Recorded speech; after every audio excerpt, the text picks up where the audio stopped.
Bonsoir à tous, donc Isabelle Lise, comme m'a présenté M. Violeton.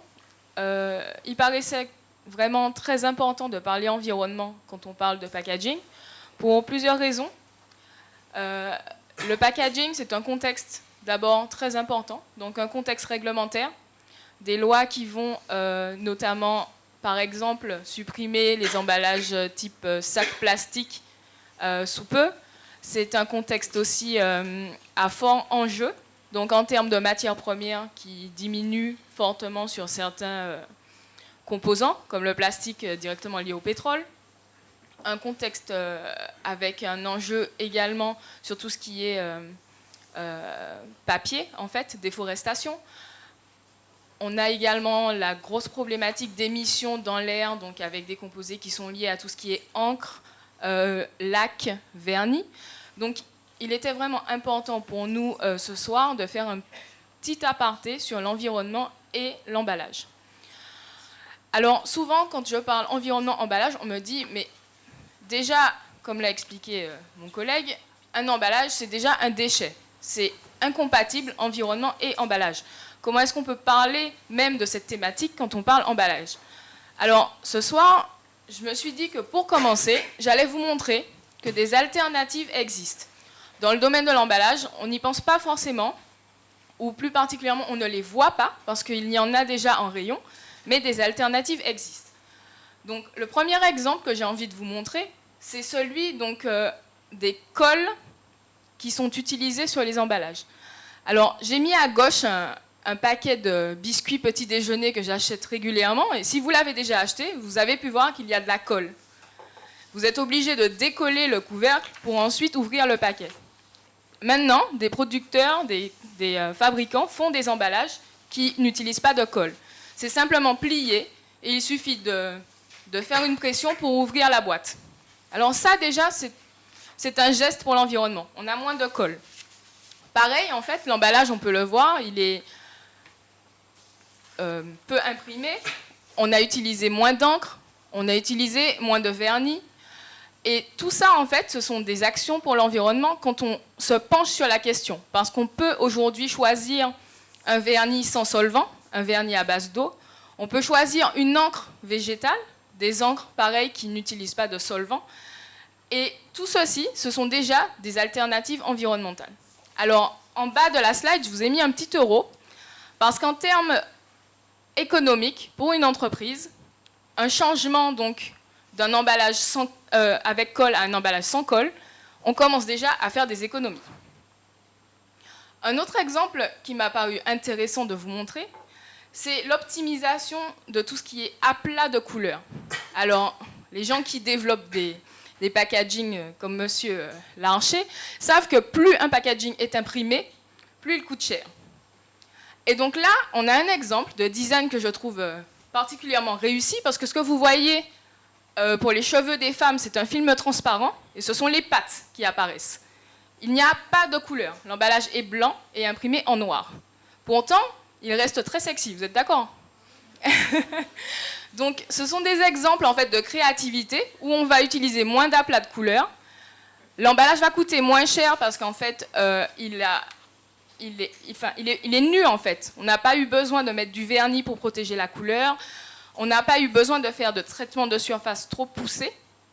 Et pareil, on a un gain économique quand on choisit ce type de solution. Un autre exemple où là, l'entreprise commence vraiment à faire des gains économiques et environnementaux, c'est le passage à des emballages allégés.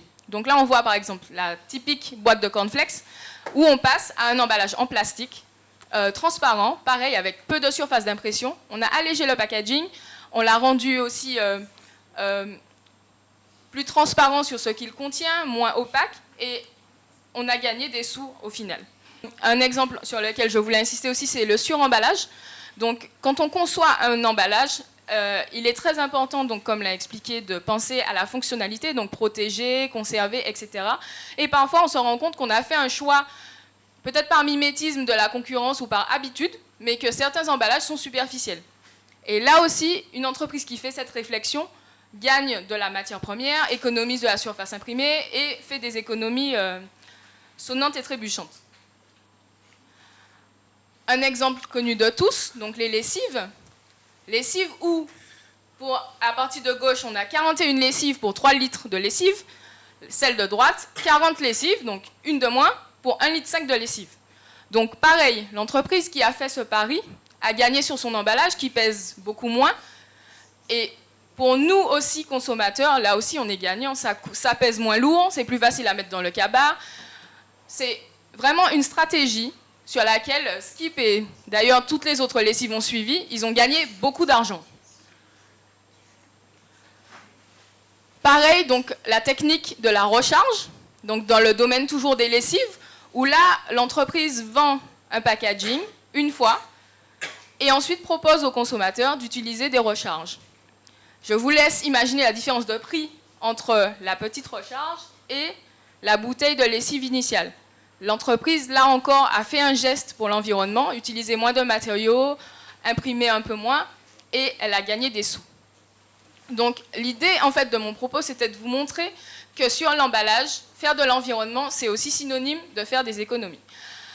Alors j'avais envie de pousser un peu plus loin parce que je vous ai montré des emballages qu'on appelle primaires dans le jargon de l'emballage. Donc primaire, c'est l'emballage qui va être en contact direct avec le produit. Mais ensuite, vous avez des outils de groupage qu'on appelle les emballages secondaires. Donc pour vous donner un exemple, ça va être le comprimé qui est dans un tube, on va mettre 2 tubes dans un étui, donc l'étui va me servir à grouper 2 unités. Et ensuite, cet étui va être mis dans un carton, dans une caisse pour le transport. Et la caisse, ce sera notre emballage tertiaire. Le cycle de vie d'un emballage, du coup, c'est l'ensemble des 3. Il va passer par une phase d'extraction des matières premières. Donc typiquement, pour fabriquer une bouteille, on va extraire du pétrole, fabriquer du plastique. On va transporter cette matière première. Ensuite, on va avoir des procédés, par exemple, d'injection pour fabriquer la bouteille. On va encore avoir du transport. Donc, typiquement, pour les bouteilles de rhum, les bouteilles arrivent en Martinique. Elles sont remplies et ensuite mises en caisse carton sur site, donc l'usine d'assemblage et de remplissage. Il y a encore un transport pour être distribué, pour être emmené dans vos supermarchés. Il y a le transport de nous, utilisateurs, puisqu'on va en supermarché, on achète et on transporte jusque chez nous. Et puis ensuite, on met à la poubelle. C'est encore transporté avant d'être finalement recyclé pour le verre, incinéré pour le plastique. Enfin, tout dépend en fait du type d'emballage. Donc, avant de discuter en fait un peu de tous les leviers qui existent sur un emballage, j'avais envie de vous rappeler en fait ce cycle de vie et de vous le montrer sous une autre forme. Au final, à quel niveau une entreprise peut agir sur un emballage ? Une entreprise a plusieurs leviers qu'elle peut activer, sachant bien sûr qu'il est rarement possible de travailler sur tous les leviers, qu'il s'agit d'un compromis en général, mais on peut travailler sur la matière première, on peut travailler sur les phases de transport, hormis celle bien sûr de l'utilisateur qui part du point de distribution pour aller chez lui. On peut travailler sur l'usine qui va fabriquer notre emballage primaire, celle qui va fabriquer notre emballage secondaire, celle qui va fabriquer notre emballage tertiaire. On peut travailler sur l'endroit où on va remplir et assembler. Et enfin, une entreprise a un impact aussi sur la fin de vie, parce que le choix de matériaux qu'elle fera va influencer directement la fin de vie. Donc, ayant dit cela, concrètement, qu'est-ce que ça veut dire ? Sur la matière première, mon levier d'action, c'est le choix de cette matière. Je peux choisir un matériau renouvelable, je peux choisir un matériau compostable, je peux choisir du recyclé ou une autre matière, en fonction vraiment de mon besoin. Ensuite, je peux travailler avec des fournisseurs locaux, si j'ai la chance d'avoir des fournisseurs locaux pour mes emballages. Ce qui, on a compris, est rarement le cas en Martinique. En tous les cas, je ne sais pas comment M. Larcher procède, mais étant donné la problématique gaz à effet de serre, je recommande en général d'éviter le transport aérien et de passer par du fret de bateau. Un deuxième levier, c'est le concept d'emballage en lui-même. Lorsque je choisis mon fournisseur d'emballage, qu'il soit primaire, secondaire ou tertiaire, je peux choisir un fournisseur qui s'est engagé, qui fait de la maîtrise de ses pollutions, qui est conforme en termes de rejet, qui fait de l'efficacité énergétique, un fournisseur qui essaye d'optimiser sa consommation d'eau, et le summum des fournisseurs certifiés. Donc pour l'environnement, ISO 14001. Donc là, en tant que donneur d'ordre, une entreprise peut faire ce choix, dire qu'elle ne travaille qu'avec des fournisseurs répondant à ces normes. Ensuite, pareil, on peut travailler donc, au niveau de ces emballages sur comment je veux que mon emballage soit affrété pour arriver en Martinique. Enfin, je peux simplifier mon concept, comme je vous ai montré, éviter le suremballage, faire de l'efficacité poids-volume. Donc, quel est le poids d'emballage que j'utilise pour emballer tel volume? Donc, parfois, on se rend compte... Alors, j'ai travaillé pendant quelques années sur le sujet et on a eu des bouteilles qu'on a réussi à alléger de 10-20% de matière. Parce que la même fonction de transport, de protection du contenu était assurée avec 20% de matière en moins. Donc, parfois, il faut simplement challenger aussi son emballage. Et pareil, l'efficacité sur palette. Donc, quand je reçois, par exemple, mes bouteilles sur une palette en Martinique, comment est-ce que mon fournisseur les a emballées? Est-ce qu'il a bien vérifié l'optimisation sur la palette? Est-ce qu'il a bien mis le nombre optimal de bouteilles par carton? Voilà, des questions comme ça qui vont vous faire gagner de l'argent, mais aussi qui vont diminuer votre impact sur l'environnement, puisqu'on aura fait le moins de déplacements nécessaires. Donc, j'ai mis un exemple notamment sur l'emballage tertiaire. Donc, c'est un cas réel que j'ai pratiqué quand je travaillais à Lyon. Donc, on avait remplacé tous les emballages donc, type caisse en carton, blanchis, par des caisses en carton brut. Donc, plus de process de blanchissement du carton. Et le gain économique était en dizaines de milliers d'euros. Parce qu'on avait du volume, énormément de caisses carton, parce qu'au final, dans les entreprises, on a beaucoup de produits, mais le plus souvent, ils sont groupés dans le même type de caisse carton. Et simplement en changeant ce paramètre, le carton blanchi, on fait des économies assez impressionnantes. Un autre exemple, donc pareil, pratiqué par le passé, c'est l'utilisation de caisses carton à cannelure, donc simple, au lieu des triples et des doubles. Alors la cannelure est souvent utilisée doublée ou triplée pour des questions de solidité. Par exemple, pour les bouteilles en verre, c'est très important. Sur des bouteilles en plastique, parfois, la double cannelure, la triple cannelure est superficielle. Et donc, on peut remplacer la caisse carton par une caisse beaucoup plus légère. Et donc, on gagne en termes de matériaux utilisés, mais on gagne aussi en termes de transport. Parce qu'il faut comprendre que plus un camion est lourd, plus il va émettre de CO2. Et donc, en faisant ce geste, on est aussi bon pour la planète. Donc, comme je l'ai expliqué, il est très important d'optimiser la palettisation. Donc, sur la gauche, vous avez un exemple de palette qui n'est pas optimisée. Vous voyez, il y a 2 trous, en fait. 2 trous entre les caisses. Et l'optimisation, c'est une palette comme celle de droite, où là, on a optimisé, utilisé toute la place sur la palette. Sachant, là encore, que lorsqu'on a optimisé son chargement, au lieu de faire 2 camions, peut-être, on en fera 1,5. Et donc, on a amélioré notre empreinte environnementale. Donc, un 3e niveau d'action, tout ce qui est assemblage et remplissage. Donc, on a bien compris que c'est plutôt cette problématique-là que les entreprises ont en Martinique. Moi, en tant qu'assembleur, en tant que remplisseur, en tant que fabricant en fait, de produits à partir d'emballages importés, je peux viser une certification si j'en ai les moyens, mais je peux simplement faire les suivis de mes consommations d'eau, les suivis de mes consommations énergétiques, optimiser en fait mon procédé, vérifier que j'ai bien verrouillé tout ce qui est pollution de l'air, pollution de l'eau, et vraiment essayer d'avoir une production optimale. Dans tout ce qui est transport, les plateformes locales donc, de distribution, passer par exemple par des plateformes de groupage pour tout ce qui est affrètement, et puis avoir des schémas de distribution locaux le plus possible, en utilisant encore une fois le bateau plutôt que l'aérien.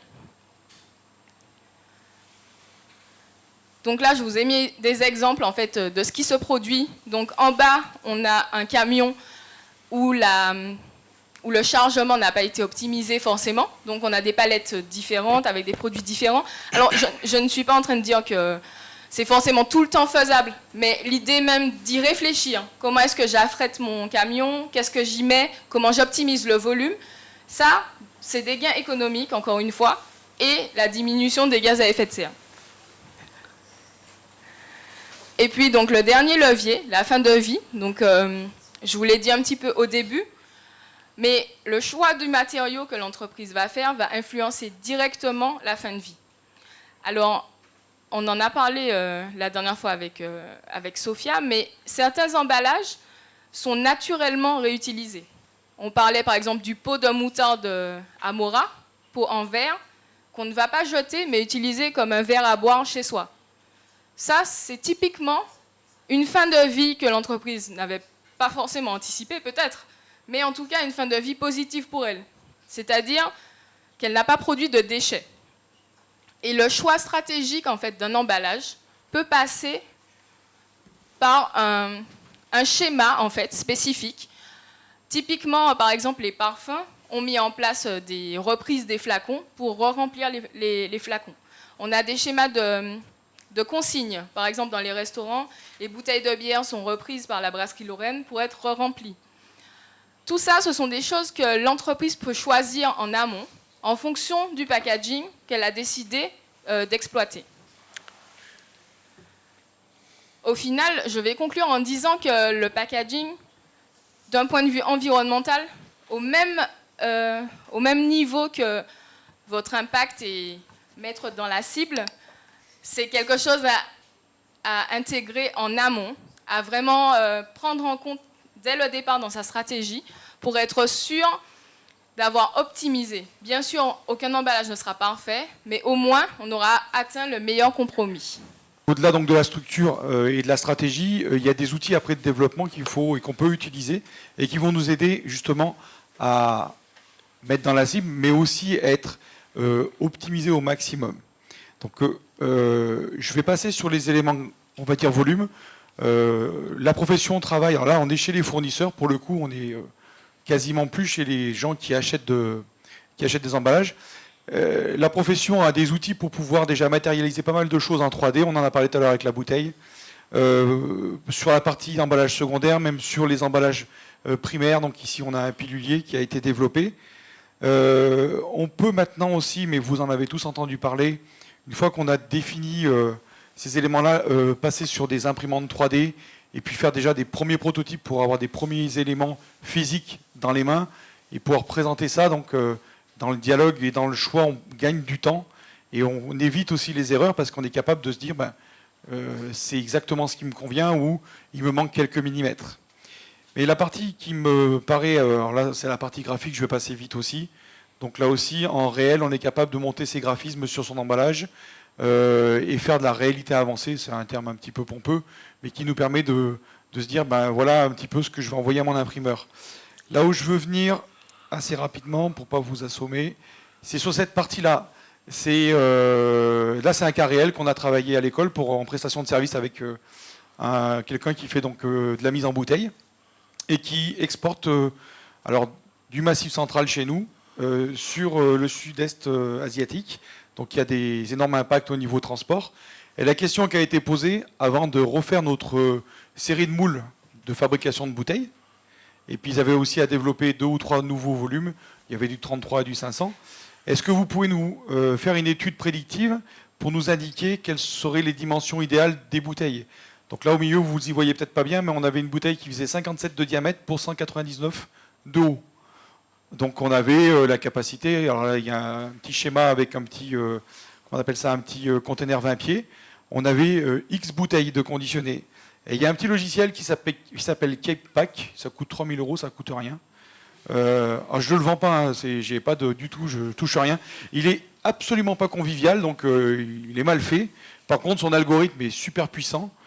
On lui donne, on va dire, des plages de calcul, donc je lui disais, voilà, tu as une bouteille qui fait 57 par 199, explore-moi toutes les dimensions possibles pour me proposer quelque chose de mieux.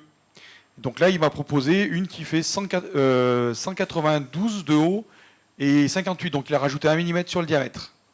D'accord? Avec un arrangement différent, on était rangé comme ça, là il m'a mis un arrangement en quinconce, et du coup avec une palette un peu différente et un rangement un peu différent dans mon container.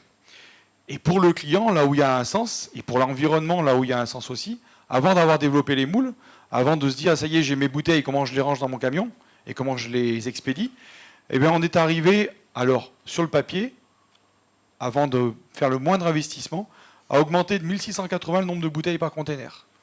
Donc on a fait plus 8,3%.